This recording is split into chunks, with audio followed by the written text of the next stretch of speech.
Hello everyone, welcome to Sanmarga classes.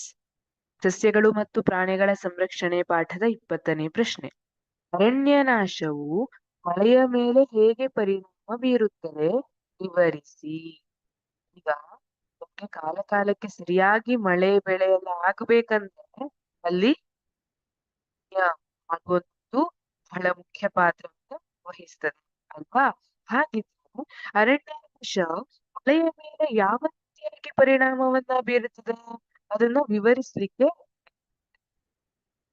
ಆಗುತ್ತೆ.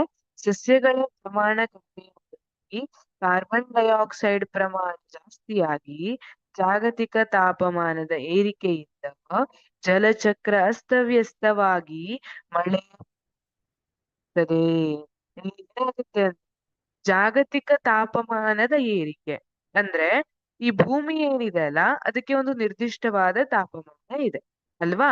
ಈಗ ನಿಮಗೆ ಗೊತ್ತಿರಬಹುದು, ನೀವು ಹಳೆ ಕಾಲದವ್ರನ್ನೆಲ್ಲ ಕೇಳಿದ್ರೆ ಮೊದ್ಲೆಲ್ಲ ಈ ತರ ಸೆಕೆ ಬೀಳ್ತಿರ್ಲಿಲ್ಲ ಅಂತ ಹೇಳ್ತಾರೆ ಅಲ್ವಾ. ಈಗ ಹೋಗ್ತಾ ಹೋದಂಗೆ ಏನಾಗ್ತಾ ಇದೆ, ಕಾರ್ಬನ್ ಡೈಆಕ್ಸೈಡ್ ಪ್ರಮಾಣ ಜಾಸ್ತಿ ಆಗ್ತಾ ಇರೋದ್ರಿಂದ ಅದು ಭೂಮಿಯಿಂದ ಉಷ್ಣವನ್ನ ಹೊರಗೆ ಹೋಗ್ಲಿಕ್ಕೆ ಬಿಡುವುದಿಲ್ಲ. ಇದು ಜಾಗತಿಕ ತಾಪಮಾನದ ಏರಿಕೆಯನ್ನ ಉಂಟು ಮಾಡ್ತದೆ. ಇಲ್ಲಿ ತಾಪಮಾನ ಏರಿಕೆ ಆಗಿರ್ತದೆ.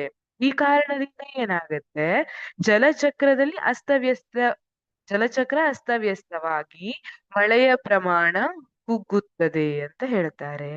ಅಷ್ಟೇ ಅಲ್ಲ, ಅರಣ್ಯನಾಶವಾದರೆ ಬಾಷ್ಪೀಭವನ ಕಡಿಮೆಯಾಗಿ ಗಾಳಿಯಲ್ಲಿನ ಆರ್ದ್ರತೆ ಕಡಿಮೆಯಾಗುವುದರಿಂದ ಕಡಿಮೆ ಮಳೆಯಾಗುತ್ತದೆ.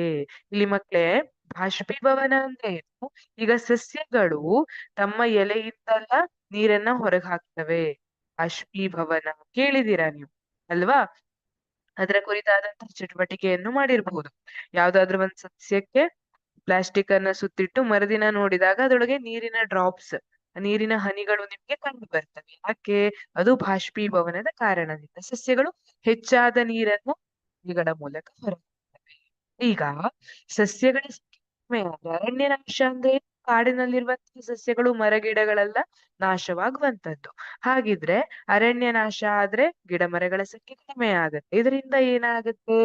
ಬಾಷ್ಪೀಭವನ ಕಡಿಮೆ ಆಗುತ್ತೆ. ಅದರಿಂದ ಗಾಳಿಯಲ್ಲಿ ಆರ್ದ್ರತೆಯ ಪ್ರಮಾಣ ಕಡಿಮೆಯಾಗುವುದರಿಂದ ಕಡಿಮೆ ಮಳೆಯಾಗುತ್ತದೆ. ಈ ರೀತಿಯಾಗಿ ಅರಣ್ಯ ನಾಶವು ಮಳೆಯ ಮೇಲೆ ಪರಿಣಾಮ ಬೀರುತ್ತದೆ. Thank you.